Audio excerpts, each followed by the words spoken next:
ಕಾವ್ಯಗಳಲ್ಲಿ ಅಲಂಕಾರ ಅಂತ ಕೇಳಿದ್ರು, ಮತ್ತೆ ಇಲ್ಲಿ ಏನ್ ಕೇಳಿದರೆ ಕಾವ್ಯದಲ್ಲಿ ಅಲಂಕಾರಗಳ ಮಹತ್ವ. ಸೊ ಇವ್ ಎರಡಕ್ಕೂ ಒಂದೇ ರೀತಿ ಬರಿತೀವಿ ನಾವು.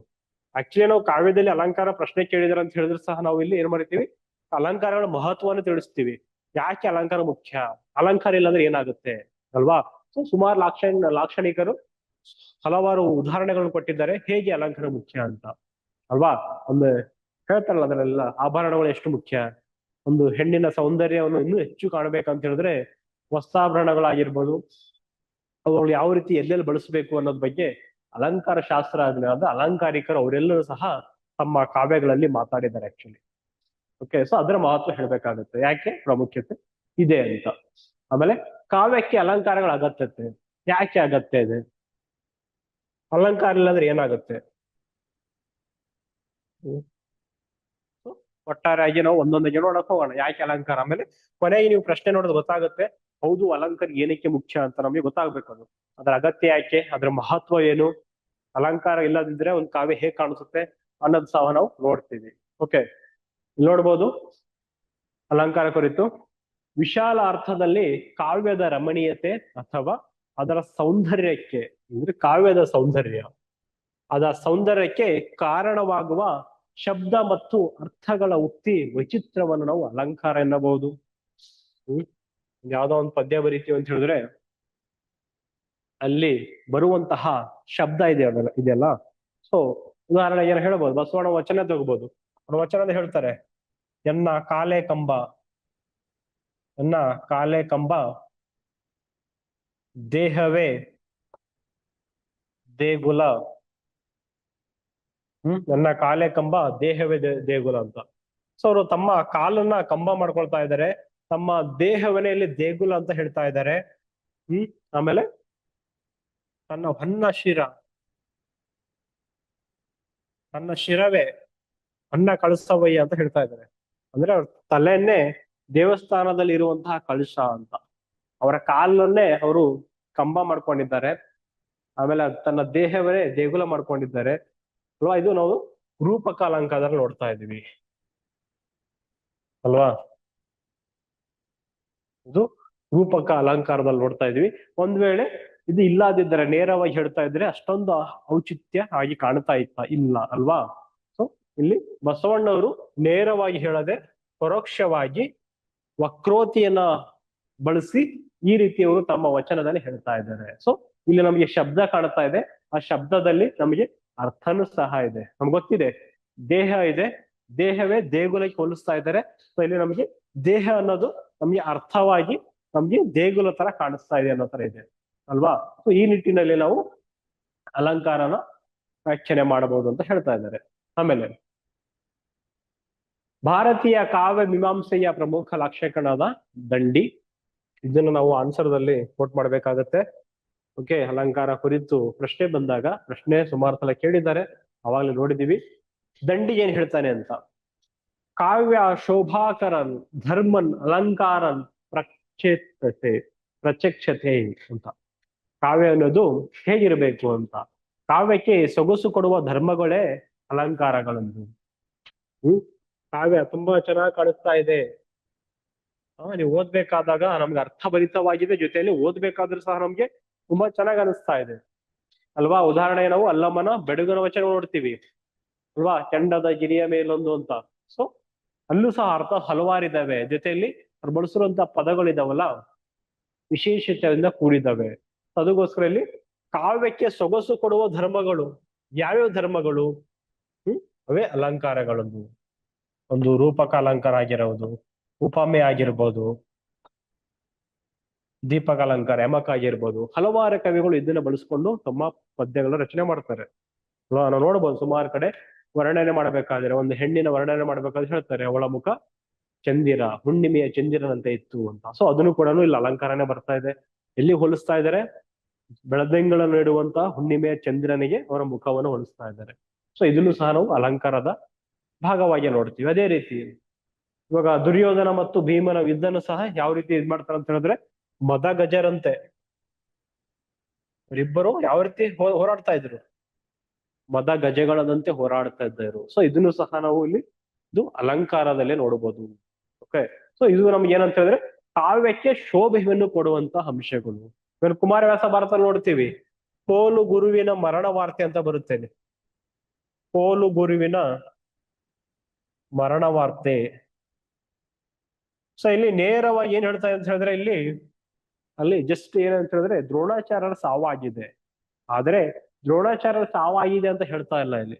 ಕುಮಾರವ್ಯಾಸ ತನ್ನ ರೂಪಕತೆಯಿಂದ ಬಳಸಿಬಿಟ್ಟು, ಅದಕ್ಕೆ ನಾವು ರೂಪಕ ಚಕ್ರವರ್ತಿ ಅಂತ ಕರಿತೀವಿ. ಆ ರೂಪಕತೆ ಎಲ್ಲ ಬರುವುದೇ ನಮ್ಗೆ ಈ ಅಲಂಕಾರದಿಂದ. ಅವನು ಅದಕ್ಕೆ ಕೋಲು ಗುರುವಿನ ಮರಣ ವಾರ್ತೆ. ಕೋಲು ಗುರು ಅಂತ ಹೇಳಿದ್ರೆ ದ್ರೋಣಾಚಾರ್ಯ, ಅವನ ಹೆಸರನ್ನ ಬಿಂಬಿಸ್ತಾ ಆಗ್ತಾ ಇದೆ. ಸೊ ಅಲಂಕಾರ ಯಾಕೆ ಮುಖ್ಯ, ಅಲಂಕಾರ ಹೇಗೆ ಇರ್ಬೇಕು ಅನ್ನೋದ್ ಬಗ್ಗೆ ನಾವು ನೋಡ್ತಾ ಇದೀವಿ. ಅಂದ್ರೆ ಬಿಲ್ವಿದ್ಯೆಯನ್ನು ಹೇಳ್ಕೊಡುವಂತ ಗುರುವಾದಂತಹ ದ್ರೋಣಾಚಾರ್ಯನ ಮರಣ ವಾರ್ತೆಯನ್ನು ತರ್ತಾ ಇದ್ದಾರೆ. ಅದಕ್ಕೆ ಅವನು ಬಳಸುವಂತದ್ದು ಕೋಲು ಗುರುವಿನ ಅಂತ ಹೇಳ್ತಾನೆ. ಓಕೆ, ಸೊ ಅದಕ್ಕೆ ನಾವು ಅಲಂಕಾರ, ಇವು ಕಾವ್ಯಕ್ಕೆ ಸೊಗಸನ್ನು ಕೊಡುವಂತದ್ದು. ಸೊ ನಮಗೆ ಈ ಸೂತ್ರ ಇದೆಯಲ್ಲ, ಅದನ್ನ ಆನ್ಸರ್ ಬಳಸಿ, ಚೆನ್ನಾಗಿದೆ. ಆಮೇಲೆ ಬಹಾಮ ಅಲಂಕಾರ ಸಿದ್ಧಾಂತದ ಪ್ರವರ್ತಕ ಅಂತ ಹೇಳ್ಬೋದು. ಅಂದ್ರೆ ಹೆಚ್ಚಿನ ಭಾಗವಾಗಿ ಅಲಂಕಾರ ಕುರಿತು ಚರ್ಚೆ ಆಗಿರ್ಬೋದು, ಅದನ್ನ ಮುಂದೆ ನಡ್ಸ್ಕೊಂಡು ಹೋಗಿರ್ಬೋದು ವ್ಯಕ್ತಿ ಅಂತ ಹೇಳಿದ್ರೆ ಲಾಕ್ಷಣಿಕಾರ ಯಾರು ಅಂತ ಹೇಳಿದ್ರೆ ಭಾಮ ಇಲ್ಲಿ. ಓಕೆ, ಮುಂದಿನ ನೋಡ್ಬೋದು ಇಲ್ಲಿ, ಕಾವ್ಯ ಸೌಂದರ್ಯವನ್ನು ಉಂಟು ಮಾಡುವ ಶಬ್ದಾರ್ಥ ವೈಚಿತ್ರ್ಯಗಳಿಗೆ ಅಲಂಕಾರ ಎಂದ ಹೆಸರು. ನಾವು ಮುಂದೆ ನೋಡಿದ್ವಿ ಅಲ್ಲಿ ಸ್ಟಾರ್ಟಿಂಗ್ ಅಲ್ಲೇ ವಿಶಾಲ ಅರ್ಥದಲ್ಲಿ ಏನ್ ಹೇಳ್ಬೇಕಂತ ಹೇಳಿದ್ರೆ, ಸೊ ಇಲ್ಲಿ ಶಬ್ದಾರ್ಥ ವೈಚಿತ್ರ್ಯಗಳಿಗೆ ಅಲಂಕಾರ. ಸೊ ಯಾವ್ಯಾವ ಶಬ್ದಾರ್ಥ ಅಂತ ಹೇಳಿದ್ರೆ, ಎನ್ನ ಕಾಲಕಮ್ಮ ಅಂತ ನೋಡಿದೀವಿ, ಕೋಲು ಗುರಿನ ಮರಣ ವಾರ್ತೆ ಅಂತ ನೋಡಿದೀವಿ. ಸೊ ಅಲ್ಲಿ ಬರುವಂತಹ ಬೇರೆ ಬೇರೆ ಅಲಂಕಾರಗಳು ಬರ್ತಾ ಇದ್ದಾವೆ. ಸೊ ಅದು ಶಬ್ದ ಹೊಸ ಅರ್ಥ ಕೊಡ್ತಾ ಇದೆ. ಆ ವೈಚಿತ್ರ್ಯಗಳನ್ನ ನಾವಿಲ್ಲಿ ಅಲಂಕಾರ ಅಂತ ಹೆಸರು ಹೇಳ್ತಾ ಇದ್ವಿ. ಅದರಲ್ಲಿ ಧ್ವನಿ, ರಸಗಳು, ಕಾವ್ಯ ಶರೀರದಲ್ಲಿ ಆತ್ಮಪದಲ್ಲಿದ್ದರೆ ಅಲಂಕಾರವು ಪ್ರತ್ಯೇಕವಾಗಿ ತೊಟ್ಟುಕೊಳ್ಳುವ ಆಭರಣದಂತಿರುತ್ತದೆ. ಶಬ್ದಗಳ ಜೋಡಣೆಯಲ್ಲಿ ಅರ್ಥಗಳನ್ನು ಅಳವಡಿಸುವಲ್ಲಿ ಕವಿಗಳು ಮರೆಯುವ ವೈಚಿತ್ರವೇ ಅಲಂಕಾರ. ಸೊ ಧ್ವನಿ ಮತ್ತು ರಸ ಕಾವ್ಯದಲ್ಲಿ ಆತ್ಮ ಅಂತ ಕರಿತೀವಿ ನಾವು. ಧ್ವನಿ ಓದಿ ಅರ್ಥ ಮಾಡ್ಕೊಂಡಾಗ ಮಾತ್ರ ನಮಗೆ ರಸ ಅನುಭವ ಆಗಿರ್ಬೋದು ಅಲ್ವಾ. ಸೊ ಅದು ಕಾವ್ಯದ ಶರೀರವಾಗಿ ಕಾಣಿಸುತ್ತೆ. ಆದರೆ ಅಲಂಕಾರ ಹಾಗಲ್ಲ, ಆ ಪದಗಳನ್ನು ಶಬ್ದಗಳಲ್ಲೇ ಗೊತ್ತಾಗ್ಬಿಟ್ಬಿಡುತ್ತೆ ಇದು ಏನು ಹೇಳ್ತಾ ಇದೆ. ಈಗ ಪ್ರಾಸದಲ್ಲಿ ಹೇಳ್ತಾ ಇರ್ತೀವಿ ಅಲ್ವಾ, ಕೊನೆಯಲ್ಲಿ ಬರುವಂತಹ ಆದಿ ಮತ್ತು ಅಂತ್ಯದಲ್ಲಿ ಒಂದೇ ರೀತಿ ಬರುವಂತಹ ಅಕ್ಷರಗಳು ಇದಾವಲ್ಲ, ಒಂದೇ ರೀತಿ ಬರುವಂತಹ ಪದಗಳು ಇದಾವಲ್ಲ, ಅದನ್ನು ಸಹ ಕವಿಯ ಶಬ್ದಾರ್ಥಗಳ ವೈಚಿತ್ರ್ಯ ಅಂತಾನೆ ಹೇಳ್ಬೋದು. ಅದನ್ನು ಸಹ ನಾವು ಅಲಂಕಾರದ ಭಾಗದಲ್ಲಿ ನಾವು ನೋಡ್ತೀವಿ. ಓಕೆ, ಇದು ಒಂದಿಷ್ಟು ಯಾರ್ಯಾರು ಏನೇನು ಹೇಳಿದ್ದಾರೆ ಅಥವಾ ಅಲಂಕಾರ ಎಂದರೆ ಏನು ಅಂತ ಪ್ರಶ್ನೆಗೆ ನಾವು ಈ ಕಂಟೆಂಟ್ ನ ಬಳಸ್ಕೋಬಹುದು. ತದನಂತರ ಇನ್ನೊಂದಿಷ್ಟು ಅಲಂಕಾರ ಕುರಿತು ಬಗ್ಗೆ ನೋಡೋದಾದ್ರೆ, ಕಾವ್ಯಕ್ಕೆ ಅಲಂಕಾರ ಅನಿವಾರ್ಯ ಎಂಬ ಮಾತನ್ನು ಮೊದಲು ಹೇಳಿದನು ಭಾಮ. ಅವಾಗಲೇ ನೋಡಿದ್ವಿ. ಹೇಗಂತ ಹೇಳಿದ್ರೆ, ಹೆಣ್ಣಿನ ಮುಖ ಅಂದವಾಗಿದ್ದರೂ ಒಡವೆಗಳಿಲ್ಲದೆ ಶೋಭಿಸುವುದಿಲ್ಲ ಎಂಬುದವನ ಮತ. ನೋಡಿ, ಅಲಂಕಾರ ಯಾಕೆ ಮುಖ್ಯ ಅಂತ ನೋಡಿದ್ವಿ. ಅಲಂಕಾರದ ಅಗತ್ಯತೆ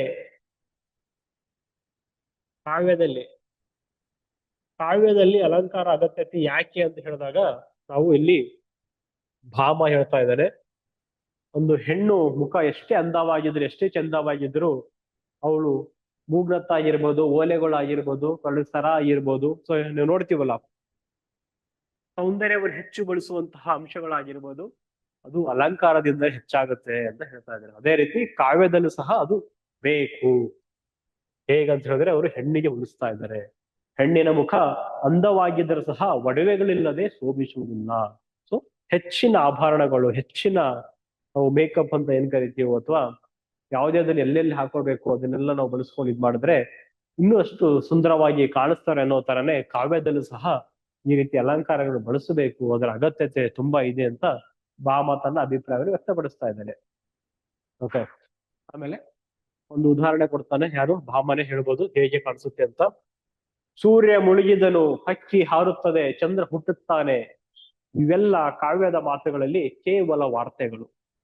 ಜಸ್ಟ್ ನಾವ್ ಹೇಳ್ದಂಗಿದೆ. ನಾವಲ್ಲೇ ನೋಡಿದ್ವಿ ಕುಮಾರವ್ಯಾಸನಲ್ಲಿ ದ್ರೋಣ ಸತ್ತೋದ ಅಂತ ಹೇಳ್ಬೋದಾಯ್ತು, ಆದ್ರೆ ಆ ರೀತಿ ಹೇಳಿಲ್ಲ, ಬೇರೆ ರೀತಿ ಹೇಳ್ತಾನೆ.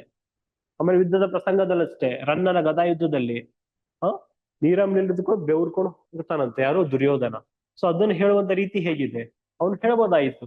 ಯಾರಿಗೆ? ದುರ್ಯೋಧನಿಗೆ ಕೋಪದಿಂದ ಆವೇಶ ಅಂತ ತಿಳ್ಕೊಂಡ್ಬಿಟ್ಬಿಟ್ಟು ಅವನು ಮೇಲೆ ಎದ್ಬಿಟ್ಟು ಬಂದ್ಬಿಟ್ಟು ಅಂತ ಸಾಮಾನ್ಯ ಹೇಳ್ಬೋದಾಗಿತ್ತು. ಆದ್ರೆ ನೀರಲ್ಲಿದ್ದು ಸಹ ಬೆವರುತ್ತಾ ಇದ್ದಾನೆ ಅಂತ ಹೇಳಿದ್ರೆ ಅದರ ಅರ್ಥ ಏನ್ ಕೊಡುತ್ತೆ ಅಂದ್ರೆ ಶಬ್ದಾರ್ಥ ಇದೆಯಲ್ಲ, ಸೊ ಅದನ್ನೆಲ್ಲನೂ ಸಹ ನಾವು ಅಲಂಕಾರದ ಭಾಗದಲ್ಲಿ ನೋಡ್ತೇವೆ. ಅದಕ್ಕೆ ಕೇವಲ ವಾರ್ತೆಗಳ ತರ ಹೇಳಿದ್ರೆ ಅದು ನಮಗೆ ಕಾವ್ಯದಲ್ಲಿ ವೈಶಿಷ್ಟ್ಯತೆಯನ್ನು ತೋರಿಸುವುದಿಲ್ಲ, ಕಾವ್ಯವನ್ನು ನಾವು ರುಚಿಕರ ಇರಲ್ಲ, ಕಾವ್ಯದು ಅನುಭವನೇ ಆಗುವುದಿಲ್ಲ ಅಂತ ಹೇಳ್ತಾ ಇದ್ದಾರೆ. ಅದಕ್ಕೋಸ್ಕರ ಅಲಂಕಾರಗಳೇ ಕಾವ್ಯದ ಸರ್ವಸ್ವ, ಅದಿಲ್ಲದೆ ಕಾವ್ಯತ್ವ ಸಿದ್ಧಿಸುವುದಿಲ್ಲ. ಕಿವಿಗೆ ಇಂಪಾದ ಶಬ್ದಗಳನ್ನು ಬಳಸುವುದರಿಂದಷ್ಟೇ ಸೊಗಸು ಸಿದ್ಧಿಸುವುದಿಲ್ಲ, ಶಬ್ದ ಮತ್ತು ಅರ್ಥಗಳು ಇರಬೇಕು. ಶಬ್ದಾರ್ಥ ಸಹಿತವಾದ, ಇದು ವರ್ಡ್ ತುಂಬಾ ಇಂಪಾರ್ಟೆಂಟ್, ಸುಮಾರು ಸಲ ನೋಡ್ತಾ ಇದೀವಿ. ಶಬ್ದಾರ್ಥ ಕೇವಲ ಶಬ್ದದಿಂದಲ್ಲ, ಸುಮಾರು ಜನ ಪ್ರಾಸದಿಂದ ಪದ್ಯಗಳು ಬರೀತಾರೆ, ಕವಿತೆಗಳು ಬರೀತಾರೆ, ಹಾಗಂತ ಒಳಗಡೆ ಅರ್ಥ ಇದೆ ಅನ್ನೋದಿಲ್ಲ.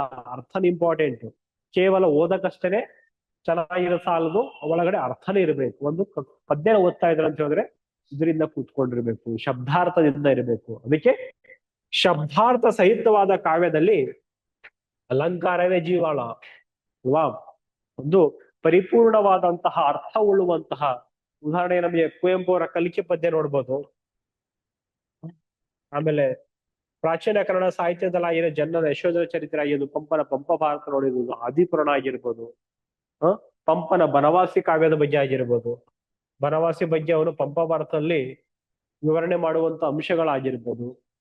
ಸೊ ಅಲ್ಲಿ ಅಲಂಕಾರಗಳು ಸುಮಾರು ಬಳಸಿದ್ದಾರೆ ಅಲ್ವಾ. ಸೊ ಶಬ್ದಾರ್ಥ ಇದೆ, ಅಲ್ಲಿ ಶಬ್ದನೂ ಆಗ್ತಾ ಇದೆ, ಸರಿಯಾದ ಪದಗಳಿದ್ದಾವೆ, ಜೊತೆಯಲ್ಲಿ ನಮಗೆ ಅರ್ಥವೂ ಸಹ ಇದೆ.